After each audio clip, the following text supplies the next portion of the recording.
Hi there. Today we are going to comparatively assess the differences between parliamentary and presidential government. Then we are going to evaluate the differences between the executive and legislature. To begin with, we have the fusion and separation of powers. First of all, the fusion of powers. You have the executive and the legislature. Together this forms government ministers. And then you have judiciary and legislature. Together you have law lords, which are formed by these two. But with executive and judiciary, there is no link because otherwise there would be too much power given to. For the separation of powers, you have the executive, the judiciary, and the legislative completely not linked. That is to prevent any concentration of power, which is very bad. Now, on how the government is formed through parliamentary election.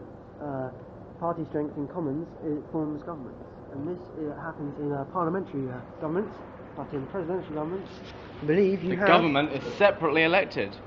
You elect Congress, and they have a degree of independence from presidency, which is elected completely separately. Harry, tell me about the Prime Minister in Parliament. Well, the personnel, you have an overlap, but you have Prime Minister in Parliament, and then in Congress you have. So in a presidential system, you do not want concentration of power. So the president is not in Congress.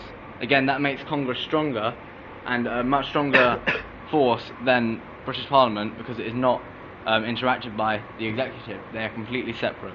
Harry, correct. Tell me about the Constitution and its effect on the Prime Minister in the UK. Well, Constitution allows government to be renewed by the legislature, and this is because you have the overlap of powers. That's stupid. Yes, it is. But in the US, there is no intervention between powers. Congress cannot remove the president except occasionally by impeaching, but that is extremely rare. Correct. Now tell me about elections in a parliamentary government. Well, currently in a parliamentary government you have flexible elections. It can be called within a 5-year period, but it must be called by.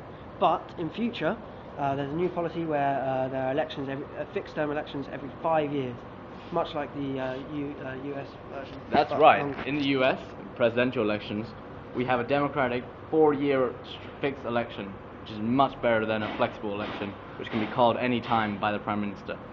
Tell me about cabinet.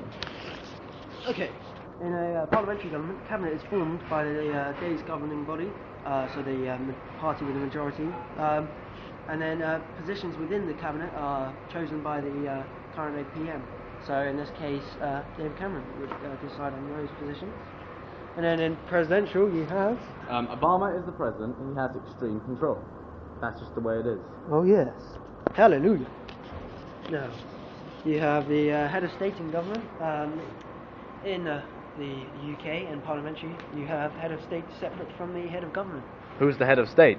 That would be the Prime Minister. And who's the head of country? That would be the Prime Minister. No, wait. The head of government is the Prime Minister. The head of state is the Queen. Oh yeah, the Queen, right. Whereas in the USA, they're the same person, Mr. Obama. Thank you for watching. Pa, get out of the car.